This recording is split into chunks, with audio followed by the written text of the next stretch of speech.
not just about diet. Actually, in fact, the more healthy I tried to be, the worse my symptoms were, funnily enough. And I realized, I guess, stress and my thoughts as well had a big impact on my symptoms as well. It was a major trigger. Yes, we want to consider diet, but if possible, looking at, what can we add in rather than cut out, what can support gut health that might help. Hey friends, before we jump in, I just wanted to take a moment to say thank you. Seriously. Every download, every listen, every DM means more than you know. Starting this podcast was honestly a leap of faith. It was a gut feeling that there needed to be a space where we could talk deeply about the stuff no one likes to talk about, right? The bloating, the anxiety around food, poop problems, and everything in between. And now, this little corner of the internet is slowly growing, our BioBelly Show channel. And I'd love your help taking it to the next level. So if this podcast has helped you feel less alone, more informed, or just more hopeful, it would mean the world to me if you can hit follow or subscribe. It's the easiest way to show and help more people find this kind of real, science-backed, judgment-free gut health conversation. All right, on to today's episode. Good afternoon, everyone. This is episode 4 of the BioBelly Show. Today we are super lucky. We have an amazing guest, Daniela, and she is a UK-based gut health dietitian who specializes in IBS, food intolerances, and the low FODMAP diet. With over 6 years of experience, clinical experience, and formal training from Monash University, Daniela has helped hundreds of people find long-lasting relief from constipation, bloating, abdominal pain, and unpredictable bowel movements. Her journey is actually very deeply personal. Having struggled with severe IBS symptoms herself, Daniela now empowers others through evidence-based nutrition, compassionate coaching, and personalized plans that consider each client's lifestyle and cultural context. Through her private practice and the Nourished Clinic, she delivers accessible support to clients across the UK and Europe. Daniela is also a trusted voice on Instagram. Her account is at ibsdietitian.uk, where she shares practical tips, myth-busting insights, and relatable content that makes gut health feel achievable. Whether you're navigating FODMAPs, trying to figure out your food triggers, or just want to feel normal again, Daniela is definitely someone who truly gets it and knows how to guide you back to balance. Daniela, thank you so much for being here. Oh, thank you. And thank you for the lovely introduction. Absolutely. And Daniela, for those who don't know you very well, can you share a little bit about your personal journey with IBS and how it led you to turn that struggle into a passion and how you ultimately became a gut health dietitian? Of course. I think it's something I've learned to talk more about. Because I think at the beginning of my journey, like many people, you feel embarrassed about the gut symptoms and you kind of want to retreat and hide away and not talk about it. But actually, not talking about it made me suffer for much longer. So I try to normalize it now and talk about it as much as I can. So hopefully, anyone that's listening to the podcast can relate and talk about their symptoms as well and get help and get feeling better as soon as possible. I think my gut symptoms all started actually when I moved to the UK. I'm originally from Malta and I moved to the UK actually to study dietetics. And it was when I moved here that I noticed these symptoms kind of developed that weren't there before. I think was actually probably just a few weeks after I moved that I had my first horrible bout of IBS where I was out and about. I was exploring London and I believe I was somewhere near Big Ben at the time. And I remember it quite clearly because I was hit by sudden urgency and I needed to use the toilet quite quickly. And I was in a panic because, of course, I didn't know the place, but I had to very quickly find toilets and I had diarrhea. And I thought it was probably food poisoning. I didn't think it was IBS. Of course, I didn't think IBS existed. I didn't know about it at the time. So I thought, must be food poisoning, and just went on normally with my life. It didn't happen again for a while. And I believe I probably went on for perhaps another year, fairly untroubled overall. But it happened again before a flight. So I think I was in a panic at the time. It was a very early morning flight, probably leaving around like 3 a.m. in the morning, and we nearly missed it. And that panic and rush, again, same thing happened, kind of urgency diarrhea, hit again, and I was like, oh no, this is just going to ruin the entire holiday. But actually, after that, the entire trip was fine. It was then slowly after that things started getting worse and worse and worse, and the episodes started becoming more frequent and more severe, where then it ended up to a point being every day having these bouts of urgency and diarrhea, running to the toilet and having literally, I guess, minutes to get to the toilet, or even less. Sometimes it felt like I wouldn't make it. And in fact, that was kind of a turning point when one day I did not make it. And I guess as a 20-year-old something, you would never think that could happen to you, like ever.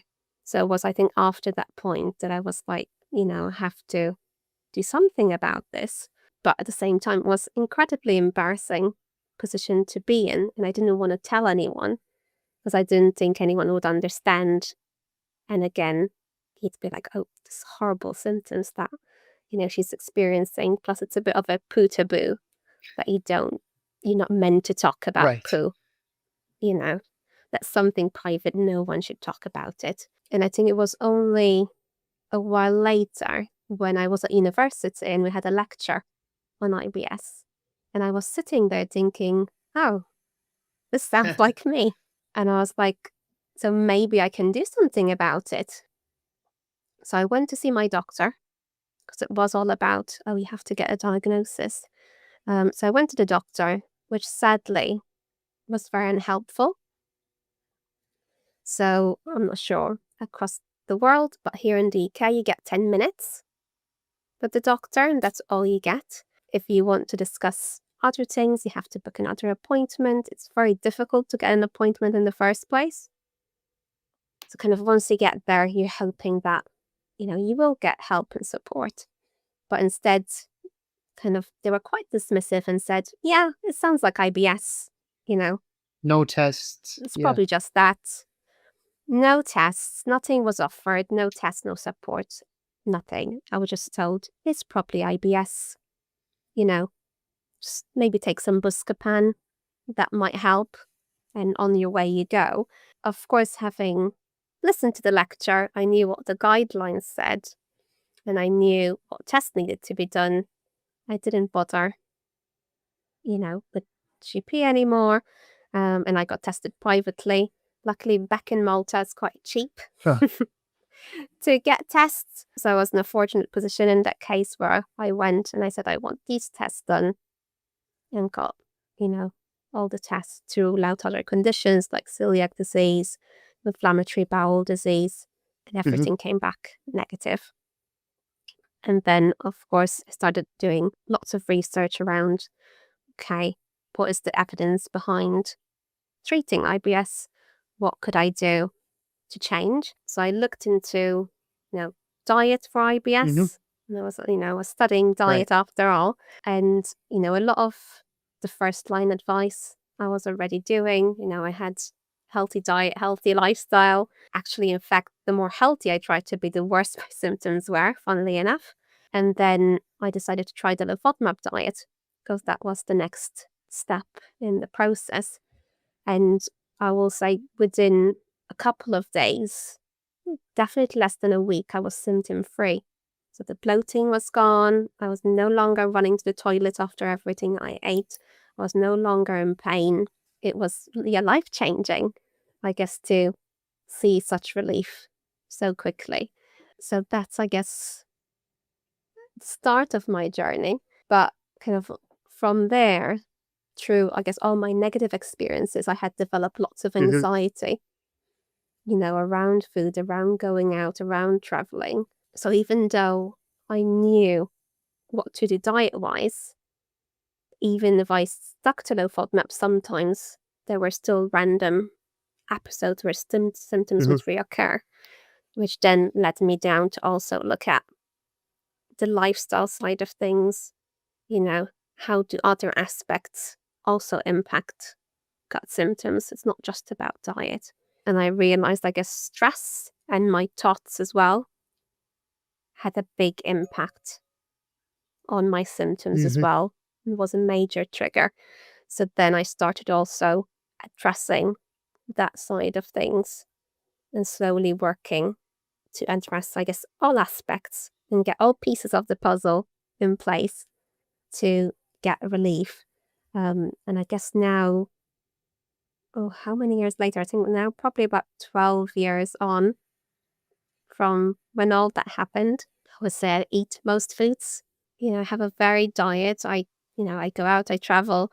Nothing stops me anymore. And, I don't think about my IBS, whereas before IBS was also always at the forefront of my mind. Whereas now I do things without having to think about, what about my gut symptoms? So having gone through all of this after graduating as a dietitian, and I guess you mentioned 6 years, I think now it's been up to 8 years working as a dietitian, probably coming close to, maybe 9, 10 years soon. Time flies. So then I wanted to help others achieve the same, because I see that a lot of people don't get support with IBS. It's often not taken very seriously by some healthcare professionals. So I wanted to support people and show them that, yes, they can live their lives. They don't, have to stop doing what they loved because of their gut symptoms. And it makes me really happy every time, people come back and say, actually, I'm no longer constipated. I'm going to the toilet every day and I don't have to strain. Or just saying, I've been able to eat a new food. I haven't had this in a very long time and I'm so happy to be able to eat it again. So sometimes it's the little things as well, but a small feedback really makes it all worthwhile. Wow. That's super inspiring, because it's like for like a few years, like you were battling this this problem that was affecting your social life, just how you interacted with food, and because of the trials and tribulations, you realized that hey, there's a problem that other people also face, and I have to make this my life's mission to serve these people. That's I wanted to unpack your journey a little bit. Like when you did go to London, right? In hindsight, what do you think it was that kind of triggered those IBS like symptoms? Whether it's like the abdominal pain and the, I guess, IBSD, we could say, um, right? Like Yes. what was it? Was it maybe the food? Was it maybe just like because of the different time zones, like was it a sleep factor, or was it also because it was a new place and there is stress going into like a foreign country? So probably multiple factors. But I think the main thing, which not linked to London itself, but before moving to London, I had started antibiotics. So I was in a long course of strong antibiotics for acne treatment. And I was on those for probably an entire year. It was a long time. And of course, one of the thought causes of IBS is an imbalance in gut bacteria. And we know that antibiotics, kills all bacteria, doesn't discriminate between good or bad. And anyone that takes antibiotics, whether it's a short course or whether it's repeated short courses, or worst for me, a very long course of antibiotics, really has an impact on the gut. So I think that would have been, I guess, the biggest contributor to why. And I guess it did coincide with the London move, but probably London wasn't as much of a factor as it may seem. But of course, as you say, moving to a new place, I guess there is possibly an element of stress within the move. I guess different foods that you're eating, even though you might be choosing similar food products, of course, they're still different to what you used to, I guess, in your own home Right. country. I guess water is Yes. different. Mostly here we drink tap water. Back home we have bottled water. So I guess lots of changes which will probably all interplay together. And I guess being new to London, new university, more drinking happening, more Right. Right. alcohol. We know that has an adverse effect on the gut as well. So probably an interplay, but I would say the antibiotics would have played the biggest role. Got it. Got it. And when you did say that you finally saw light at the end of the tunnel by, like because you were studying dietetics and you were able to see what an optimal diet does look like, that could kind of reverse the effects of IBS. What did that diet look like? So I guess there's elements to it. So the first line dietary advice, at least here in the UK, we have the NICE guidelines, and they have their first line dietary advice, and then the British Dietetical Association have also looked at evidence and put together some of the first line advice. And it's looking at some of the main triggers for IBS. So for example, things like alcohol, it can, impact gut function, the way the gut moves. Some alcoholic drinks will speed up the gut, but we know the more alcohol we drink, the more likely we are to develop gut symptoms. But also alcohol itself will impact, I guess, our gut bacteria negatively as well. So that will play a role. We have things like spicy foods. Right. Right. It's an irritant to the gut. Again, that will have an impact. And often it will, I guess, speed up the gut. And I guess often we don't think about it like that, but when you eat spicy food, you can feel it in your mouth. You can feel the heat, you can feel the pain Right. sometimes, I guess, the more spicy it is. So it's not uncommon that you would also then get maybe cramps or pain when you eat it, because the same reaction is happening along your digestive tract. We're just experiencing it in a different way than we do, I guess, in our mouth. So yes, spicy foods, fatty foods can also trigger gut symptoms. So often, I guess, in different ways, sometimes a very fatty meal can slow down the gut. So say for someone with IBS constipation predominant, eating a lot of fatty foods can sometimes slow down the gut. So say people might say when they go out and eat a meal at a restaurant, for a few days later, they find things are much slower and maybe they're more constipated. But those with diarrhea, predominant IBS, a very big meal and a high-fat meal can trigger the gastrocolic reflex, which is that reflex that after we eat tells us to make room for the meal we've just eaten. So then it stimulates the gut to move and open as we want to make room for the current meal. So that reflex tends to be exaggerated in IBS. Got it. So things tend to happen much more quickly, more rapidly. So it's not uncommon that people might eat a very fatty meal and then soon after get urgency and possibly diarrhea because things are moving through too quickly as it's being stimulated more, I guess, quickly than it should in IBS. So fatty food was another thing. Now, with a lot of these things, it's not something I was having very often.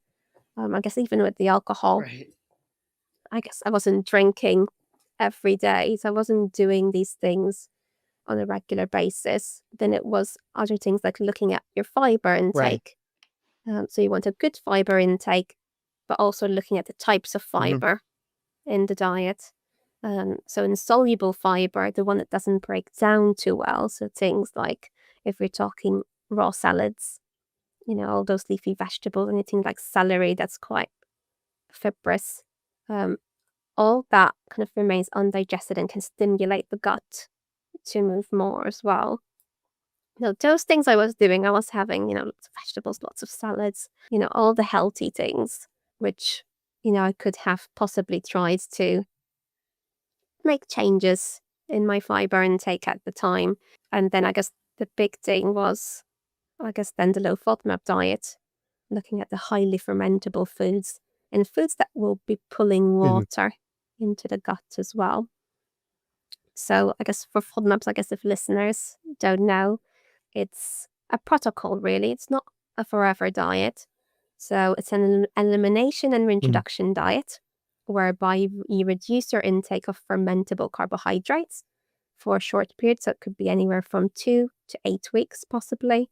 And in the period, we're hoping to achieve a symptom improvement.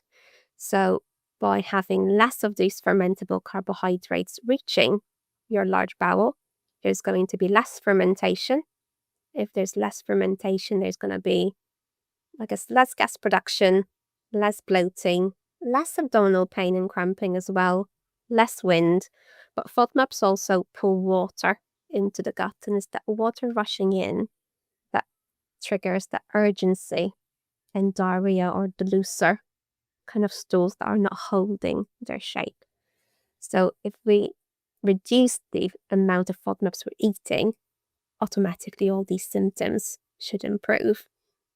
And I guess with FODMAPs, it's a lot of the healthy foods that generally we want to be eating for a healthy and balanced diet. So a lot of fruits, a lot of vegetables, a lot of whole grains are all high FODMAP. So for example, if you think of things like apples and pears and watermelon, mushrooms.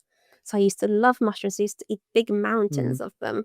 So all these foods that, they're healthy, and you would never think a mushroom, would have you in pain and running to the loo. You wouldn't suspect it ever, would you? But so it was all these healthy foods that were triggering my symptoms. It was just about, I guess, finding which ones and also in what quantities they were causing the symptoms. And then after that, I could start working on improving, I guess, my gut health and all the damage that was done by the antibiotics beforehand to improve my tolerance over time as well. Yeah, so awesome. Like from what I was hearing, Daniela, it was a bit of as you said, like a trial and error where you have to first eliminate all the different types of FODMAPs, and then from there slowly introduce them one by one, and kind of from there assess like, okay, this is probably what my body isn't responding well to, and this is what it is, and then slowly growing from there, and ultimately, hopefully finding out which of the FODMAPs are triggering your condition, and then from there, eliminating that. So my clarifying question was, when for example, like you said, mushrooms were something that you could not eat because they were, manifesting into painful symptoms.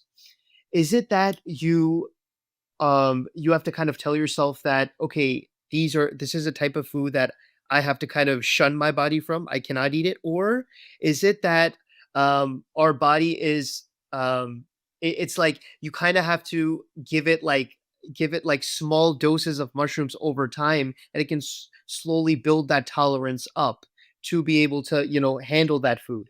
Good question. So I guess it's very individual. So, but yes, as you say, you want to use the FODMAP diet to identify your tolerance levels to begin with. So you might find with certain foods, you can have small amounts of them, but in larger quantities, they might trigger your symptoms. Now, in my case, when I did reintroduction, my gut health was so poor, and because I did mistakes along the way, so I stayed on a diet for too long was one mistake, because I was feeling so good that I was like, no, I'm continuing with this. I feel great. But we know that avoiding FODMAPs for too long worsens gut health. It further reduces the numbers of good bacteria in the gut as well. And another thing was like I ate the same foods most days. So my diet was so similar day to day. There was no variety there. And again, we know variety is so important for gut health. But I see this in a lot of my clients as well, that they either do it for a very long time. Again, they're seeing a benefit from doing it, and they're scared to move from there. Or possibly they tried reintroduction, it didn't go well, and they become stuck on a low FODMAP diet. Or as I said, they might limit to a small number of foods because they know if they stick to that, they will be okay.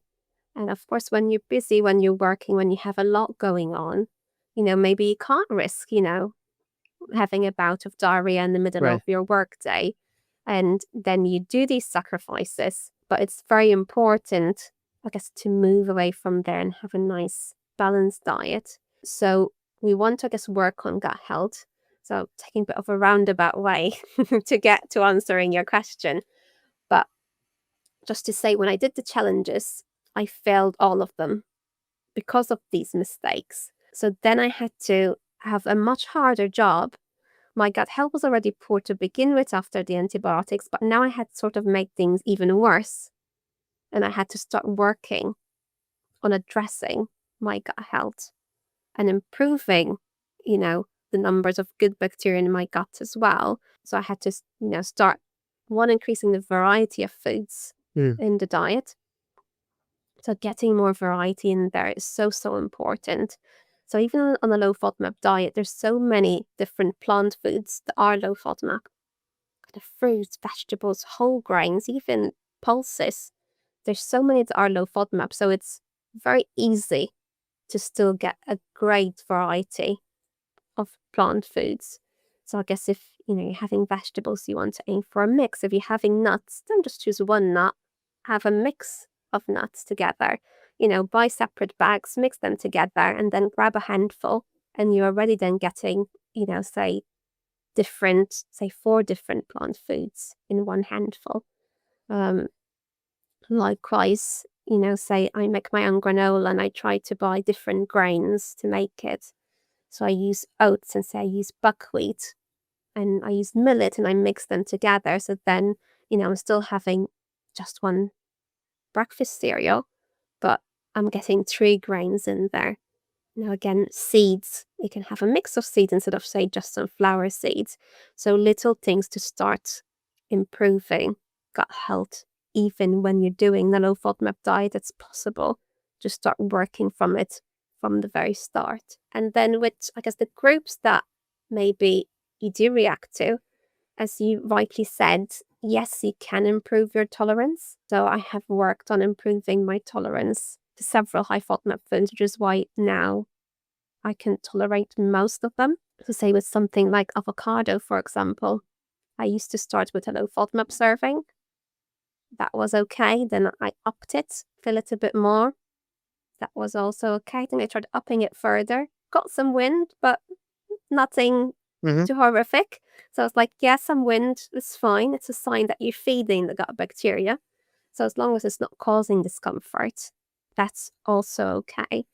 So I kept increasing it. Now I can have quite a, I could probably eat a whole Wow. avocado and be fine now. So it is possible if you keep exposing your gut to small amounts, then that's improving gut health. I think it's important to remember that FODMAPs are prebiotics.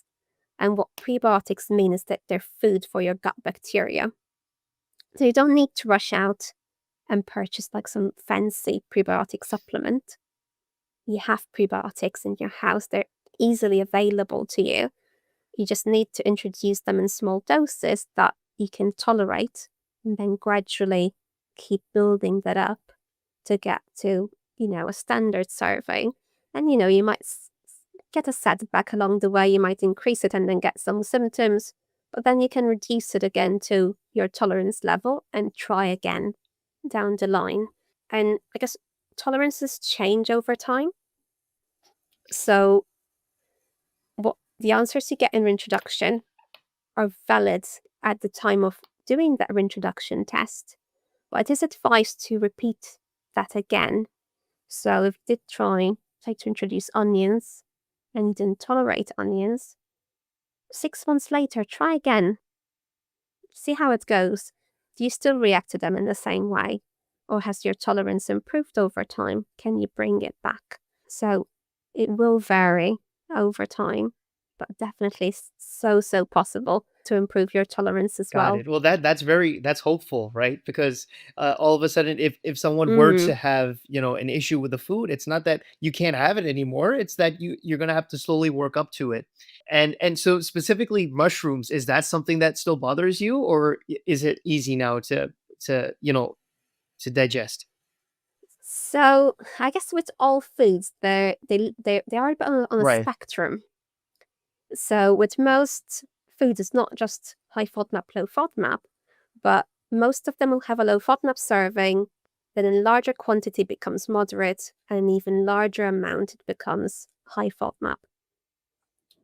So with a lot of things, you might still be able to have the FODMAP serving of it, and then as it becomes larger, it will Right. trigger symptoms. And same with different varieties. So there's lots of different varieties of mushrooms out there. So I do still find that things like button Hmm. mushrooms, very high FODMAP and difficult for me to tolerate. But I can have oyster mushrooms, for Oh. example, that have quite a large low FODMAP Hmm. serving as well. So it's something about adapting slightly. And I even tried growing my own oyster mushrooms at one point as well, Like, if there's something good, we have to grow it. It's if it's the one of which was quite easy to do. Not everyone has right. access to purchasing oyster mushrooms in the supermarket. So I had a go to grow my own, and you can get kits online and you can grow them fairly easily. Just keep it Right. moist and they just grow. And then, yeah, you snap them off, cook them. I love it. I love it. And one thing, Daniela, you said earlier, when you did have IBS over in London, you felt that it for a second it might be poisoning. Like you might have been, you might have eaten something that just immediately had a bad reaction.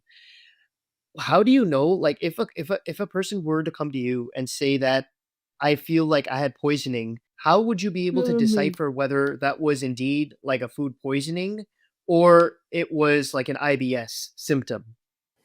It is tricky because, yeah, I guess the symptoms can be Right. similar. So you can get kind of the cramping, the pain, and, the urgency to open your bowels. And I guess in my case, diarrhea as well.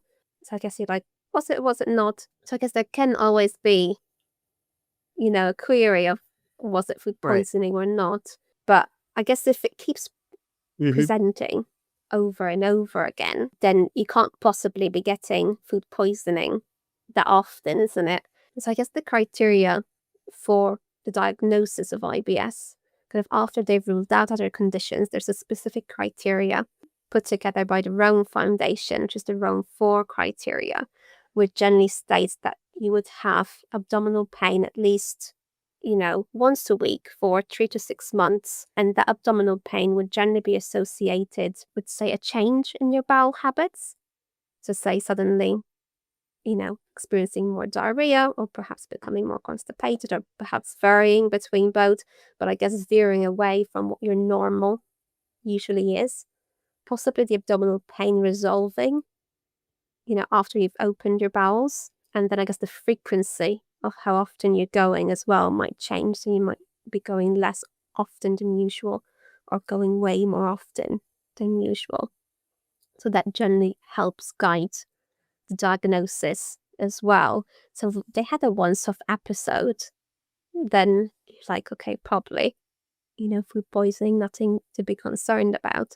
But I guess if it's quite regular, that, at least weekly for 3 to 6 months, then there is a pattern there that's emerging.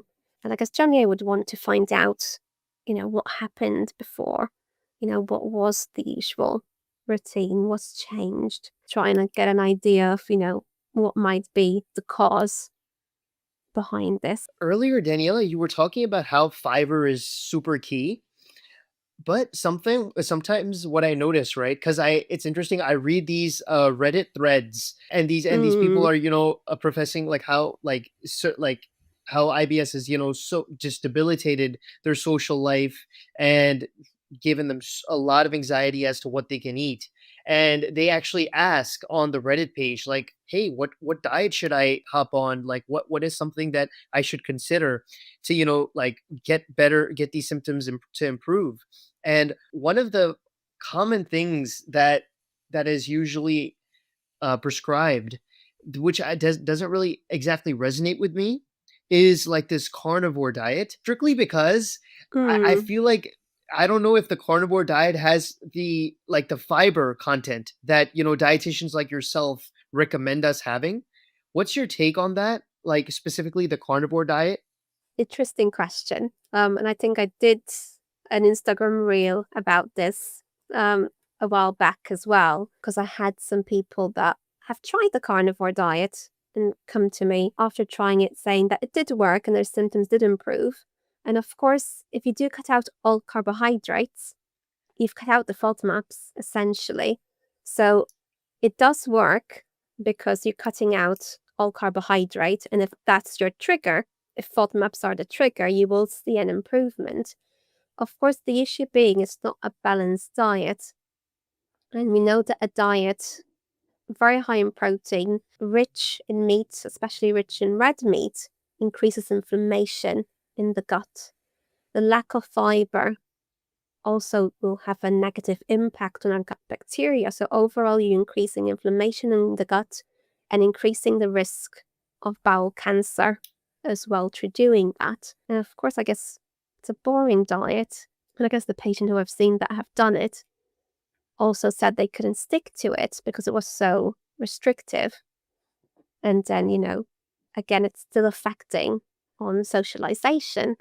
So you're still on a quite limited diet. So while it does work, I wouldn't recommend it because with IBS, there's already, I guess, an imbalance in the gut bacteria.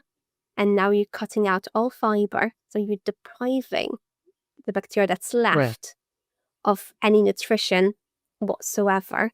So your gut health is going to continue to decline on a carnivore diet. So possibly things could get worse down the line. So ideally, I guess we want to find out, what is triggering gut symptoms. Right. And then just avoid your main triggers and keep a varied and balanced diet as possible. And that hopefully is more enjoyable. Right.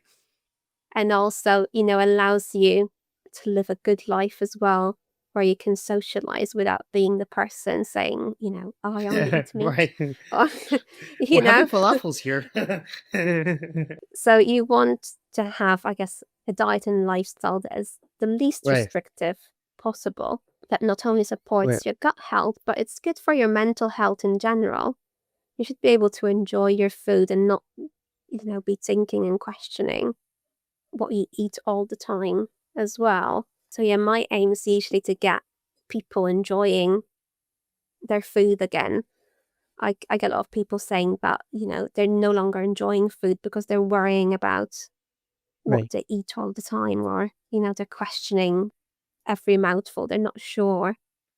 Can they eat it? Should they be eating it? Is this the right thing to eat? So I want to make things easy for people and get them to enjoy food again. Absolutely. And that, that really makes it clearer in my head that the carnivore diet is just essentially like that another version of that step one, which is eliminating the FODMAPs and then slowly the reintroduction. But it's just there's two routes to it. One is going the carnivore route, which might sound a little extreme, but as like there essentially it does work in that free of FODMAPs. But then there's the other plant-based route where you talked about the pulses and the different types of foods that even though they aren't FODMAPs, they do provide us that nutritious fiber to help our gut functioning. And I guess not to mention all the other vitamins and Right. minerals that you get from Right. these Yeah, foods. absolutely.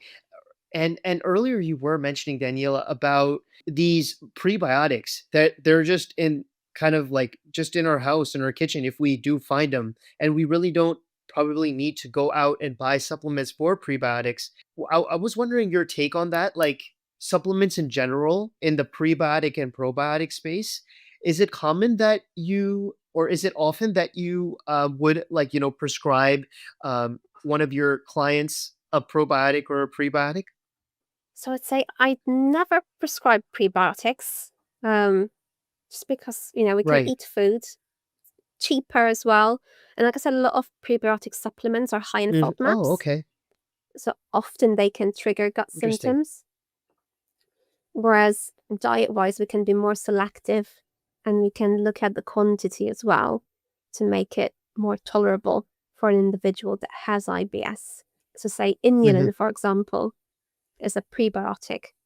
And it's great for gut health, but it's a big, big trigger for people with IBS.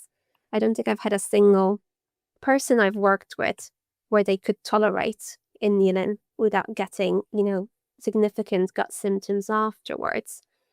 So, of course, then we need to find a way to still get the prebiotics, but in a way that a sensitive gut can tolerate without triggering gut symptoms. And it could be starting small, with low FODMAP servings of high FODMAP foods, and then build up from there, depending on the tolerance of the individual. So things like oats, Right. say green bananas, they contain prebiotics, but they're also low FODMAP. So you can still include these prebiotics and then build up from there. Same, once you introduce FODMAPs into the diet, a lot of them are prebiotic as well. But the more you get of those in the diet, you automatically bring that in. When it comes to probiotics, I do sometimes recommend them, depending on the person, and especially if they didn't want to go down the route of doing a low FODMAP diet. So I guess often if I can avoid recommending a diet where it's restricting foods, I try it. Some people do find that, simple changes alone can make a big difference to symptoms. So sometimes I might use a probiotic in that case. Or, some people, their lifestyles don't suit a low FODMAP diet, especially so our hostesses, for example. It's very difficult to follow a low FODMAP diet when you're on planes and you're traveling around the world all the time. So if we can make small changes and that be enough, then that's even better.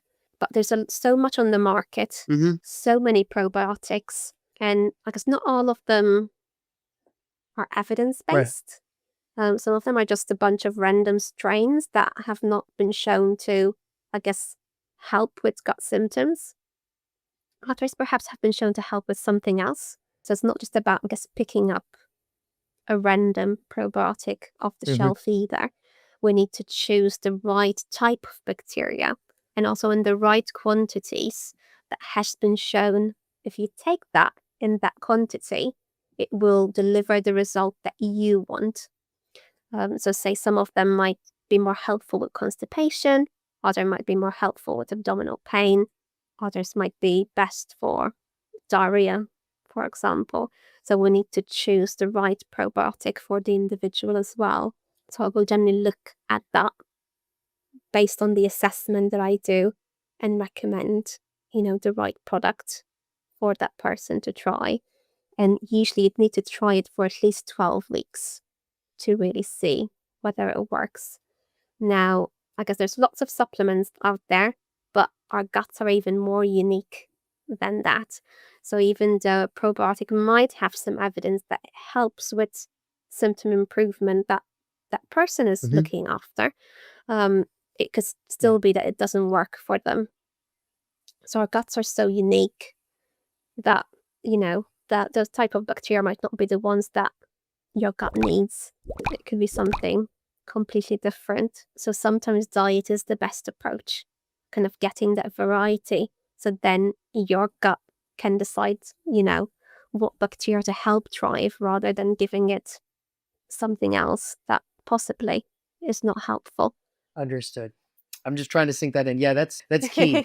Because like I feel like there is like a narrative, like just as you said, like there's a lot of general probiotics out there that don't, deliver the promised results simply because one, they might not be evidence based, and two, they might simply not suit your gut.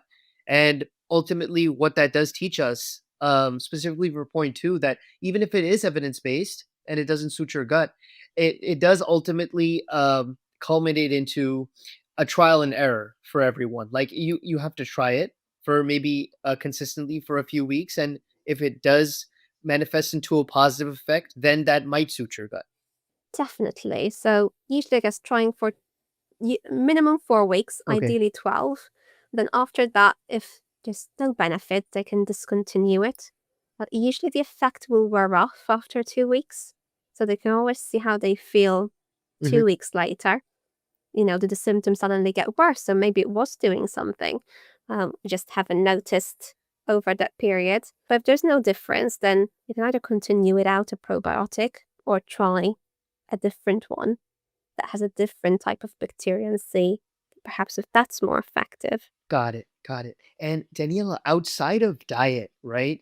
You were talking about how even in your journey, stress was a big factor. I was wondering if you could maybe shed some light on, I guess, the science behind that.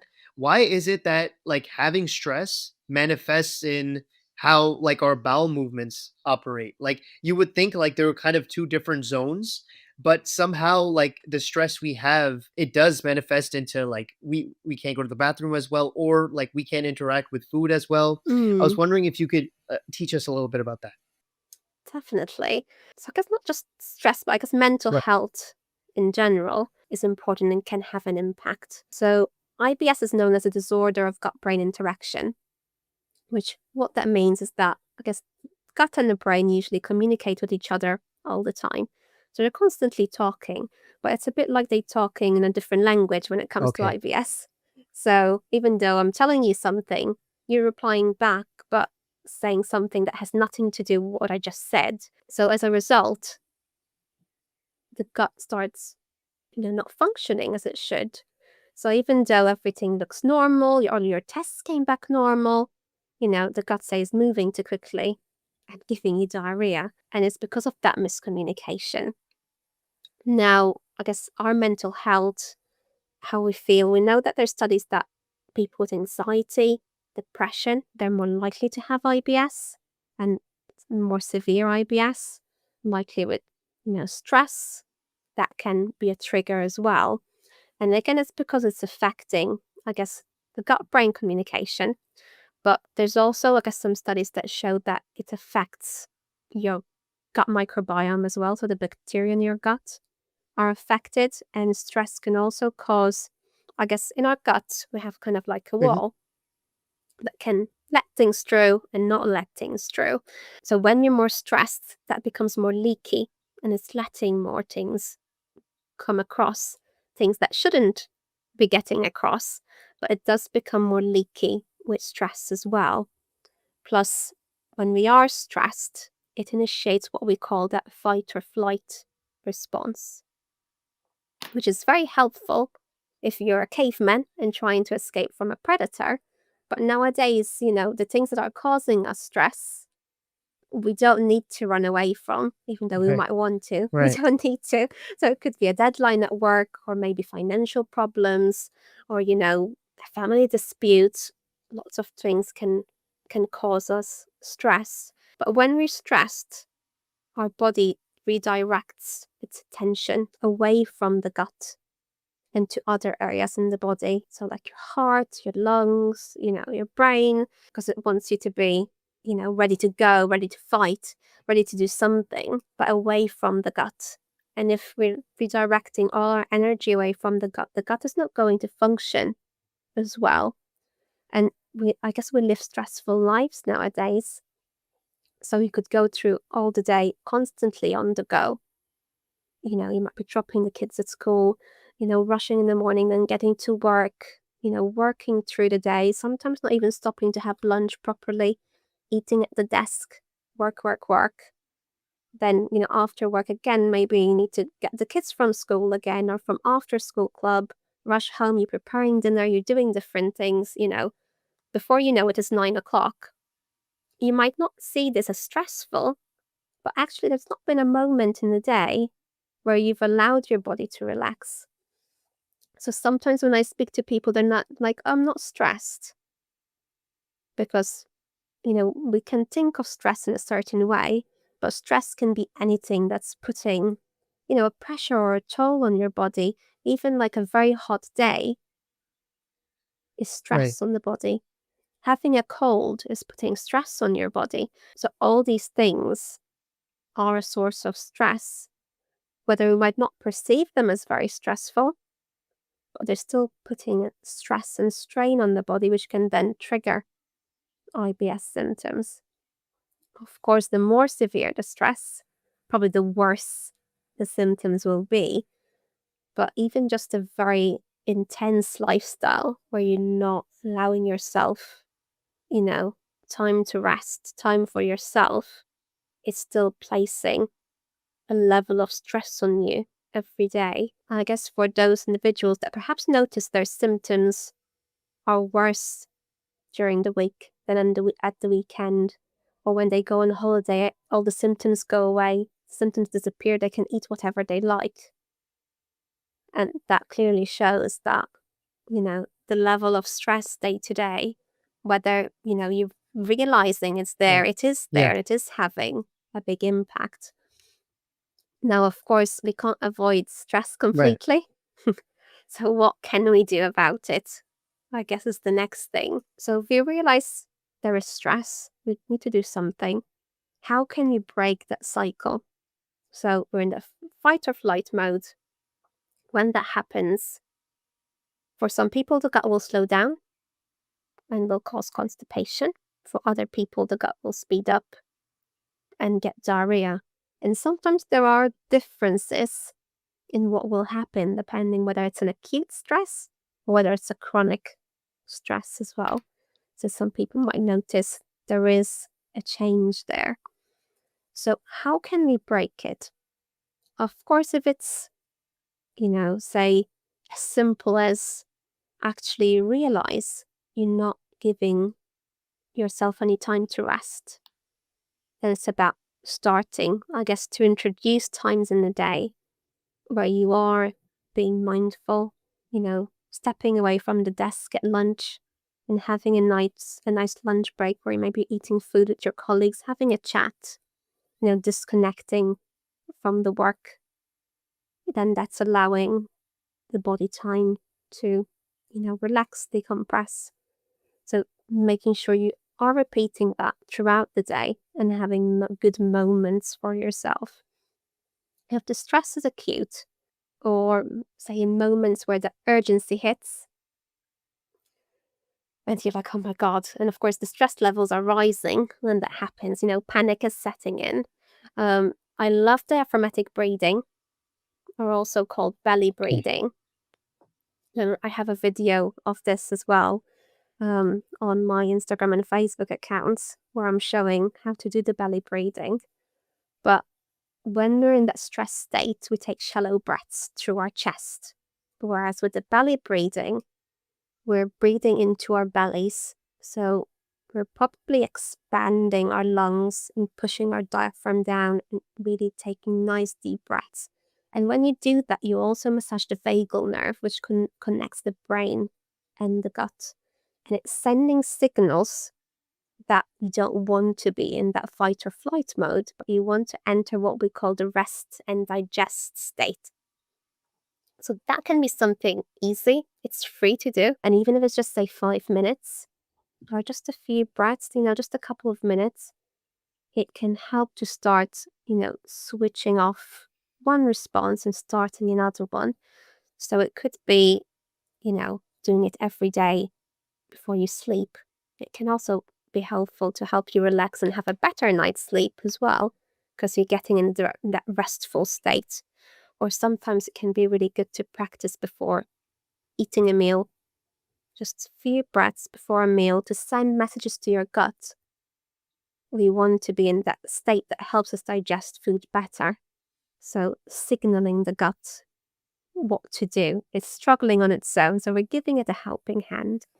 So that can be excellent. But as we said, we can't get rid of stress completely, but we want to change the response our body has to stress. So gut-directed Right. hypnotherapy can be very helpful, and that essentially tries to dampen down that response where, if it says stress and your body reacts with diarrhea, No. we don't want that. So it's trying to, change the response that your body is reacting to when it's exposed to stress. So that can be quite helpful as well, which can either be accessed to if there's people in your area that are gut-directed hypnotherapists, or maybe apps, or, pre-recorded programs that can be downloaded online also exists, that if you listen to every day and do it regularly, then the response can improve because the gut-brain communication is improving as well. And that's what we want at the end of the day, the gut and the brain to communicate better with each other. And the other thing that can be quite helpful is cognitive behavior therapy. Now, this is more for, if you do notice that your thoughts are starting to have an impact on your symptoms. So I think I mentioned in the beginning that, my stress itself and my anxiety started getting, in the way, and they started to trigger my symptoms. And an example would be I might be at home all day and be completely symptom-free. And say if I was going out, say 10 minutes before going out, I would suddenly start getting symptoms simply because I started to worry. I started thinking, I'm going out, what if there's no toilet? What if I need a toilet? What if I need a toilet on my way back home? So, catastrophizing in a sense that I'm thinking the worst possible thing that could happen when I'm going out, even though, say, I've been symptom-free for, say 2 months. I've been doing really well, but those bad experiences that happened before, I'm still concerned they will happen again. So if you do notice, actually, you're starting to have these negative thoughts, and those negative thoughts alone are starting to trigger your gut symptoms. So it was very clear to me that every single time, especially if I didn't have control over the plans, if I made the plan, of course, I would have covered everything in my head already. So I would know, yes, there's a toilet there. I like those toilets. They're nice and clean, or perhaps I know that there's these foods on the menu that I can eat. I've had them before. I've been fine. Then I'm very happy I can go out with no issues. But say if someone else has made a plan, then the thoughts start, sinking in, and then the symptoms kick off as well. And quite soon after as well. And I know that other people also experience this. And usually we try and discuss these things and make a plan around this as well. How can you tackle it? Can we challenge those thoughts? And, if we, bit like an experiment, you challenge something, is it true that if I go out, I will get diarrhea? Will I be okay if I go out for a walk? So we want to start, I guess, challenging those things. So whether it's going for a brief walk, if you're really terrified of just leaving the house, if you do one lap around the block, will you come back and be okay? Yes? Good. Then you might do something longer next time. So sometimes we do, even though I guess it's not diet related, I do discuss these things with my patients because I want to use a holistic approach and cover all areas. But if they have access to cognitive behavioral therapists, then, they can work and do CBT that will specifically address different thoughts and how to reframe your thoughts to then not trigger gut symptoms. Wow. Yeah, that does, it really does blow my mind how powerful we always hear the power of the mind. Wow. But you never know, like tactically, it literally affects how your gut operates. It's for me, it's very it's very mind blowing. Daniela, if Definitely, yeah, it's really powerful. And there's a lot of studies in IBS that show that there's a high right, placebo rate, really, really high, much higher than any other condition. And that's because of, I guess, that strong link between the brain and the gut. But interestingly, I did some right, training in, I guess, psychological therapies for IBS as well, to be able to better, I guess, help the people I work with.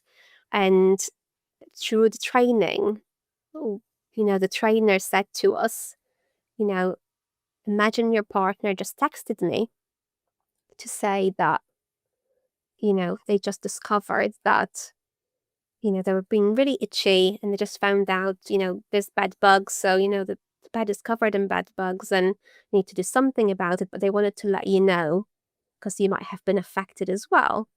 And a lot of us started like squirming and started to feel a little bit itchy just through, Right. hearing that story. And, it's just your mind making you feel that way, even though nothing's happened, it's not true. But you already start to feel a little bit itchy because of it. So the brain can be really powerful. So sometimes even just being more positive about the diagnosis can be more helpful. I think there's been studies as well that just seeing a dietitian, even if you don't do anything, just going to see a person and talking about it might make you feel better Right. already. And that's just the power of the mind. Yeah, it's amazing. You like just talking to a friend, it might might cure 50% of the IBS. That's actually really nice. If someone right now, Daniela, was listening to our conversation, right? However, they feel completely lost with their gut, what's the first step you'd want them to take today? I think it's just, I guess, looking at the basics. Often people get, I guess, really bogged down by diet and wanting to cut things out of the diet and then forgetting everything else. So I want to, look at everything, the whole picture. Diet is just one part of the puzzle. So I guess we've touched on different things today. But yes, we want to consider diet, but if possible, looking at, what can we add in rather than cut out, what can support gut health. That might help, if there's elements of stress or I guess poor mental health, what can we put in place to address that? Sleep, I don't think we've talked about, but it can have a huge Right. impact on gut health and symptom severity in IBS as well. So I guess you want to ask yourself, are you sleeping well? Are you sleeping for long enough? Usually you should get about 7 to 9 hours of sleep every day, and you should wake up feeling Right. rested, ideally. And I guess there's little things like, you're not sleeping well, then trying to go to bed at the same time every day, trying to wake up at the same time every day, avoiding screens before bed, trying to, have a nice dark room, cool room. Ideal to sleep well. The room should be about 15 degrees Celsius. It's Mhm. quite cold. And, if you're not sleeping well, what is disturbing your sleep? Is your partner snoring and waking you up in the middle of the night? What can you do about it? So my partner snores and I wear earplugs now and I sleep much There you better. go. What was disturbing you, is your partner coming to bed at a different time at night? Are they Blanket, pulling yeah. your duvet off you and then waking you up in the process? So I use Right, my own smart. blanket so I don't get disturbed. I use a weighted blanket because that's shown to help with sleep as well. So thinking, how can you improve your sleep if that's a problem? And then I guess the last part of the puzzle would be movement. Right. So there are studies that show that movement can help reduce symptoms and reduce the severity of symptoms in IBS as well. So even if it's just half an hour every day, and it's not any particular exercise, even just walk, whatever you enjoy really. There was some evidence around yoga, but again, if you don't like yoga, you don't have to do yoga. Just Right. doing something helps. So doing, those different things to help overall, support your gut and support gut health. But yes, I guess you're looking at the whole picture and not just one element of it. Amazing. Yeah. Yeah, I love it. Yeah, it's like from what I heard and what I learned from you, Daniela, it's very multifaceted, the overall solution. It's not just diet, this, that, it's everything. It's your diet, it's, identifying if it's a stress factor, so then prescribing to that gut hypnotherapy slash CBT, incorporating movement, incorporating, getting better sleep. It's all of it. It's just a healthy lifestyle altogether. And to be honest, I feel like that's what we should have done in the first place.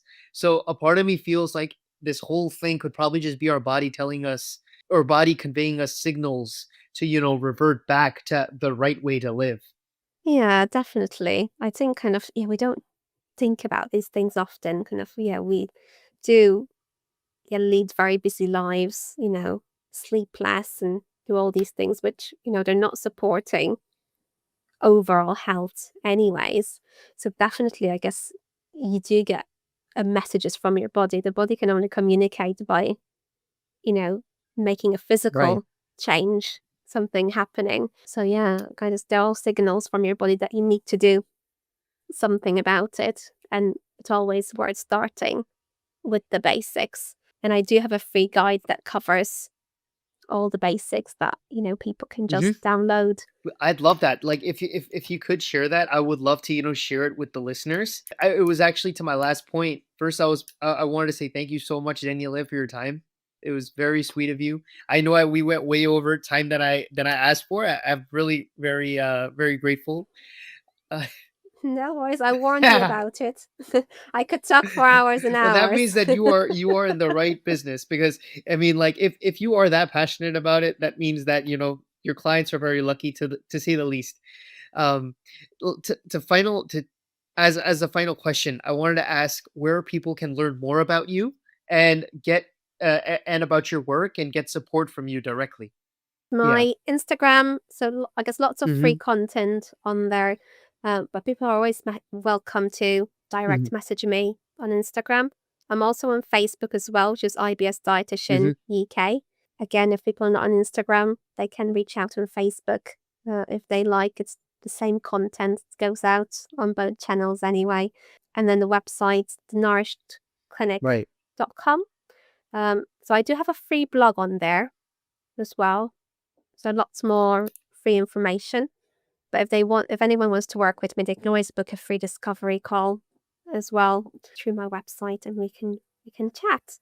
And finally, I do have another website, which I don't think many people know about, but it's me versus IBS.com. So V Right. versus just VS. But it's mostly just recipes that are IBS friendly.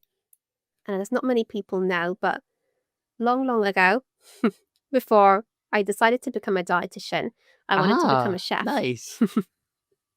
So I did go to culinary school for 1 year. Then on placement, I thought this is too much work. It was very long hours, and I thought this is not for me. And that's where I landed in dietetics, which combined food and then Right. advice around food. So I still got to go into a field to do with food at the end of the Love it. day. Yeah, you found your calling through just an overlap of stuff that you were passionate about. I I love it. Daniela, thank you so much for all your time. If there is any final message you would like to leave to our listeners. Oh, I would say no. I guess whatever place you are in at the moment, whether it feels kind of like a dark place and that things won't get better, hopefully through listening to my journey today, you know that it can get better, and it will. I guess if you get the right support as well. Absolutely. Well, with that being said, let's wrap it up. Thank you so much for all your time, Daniela. No worries. Hope people find it helpful.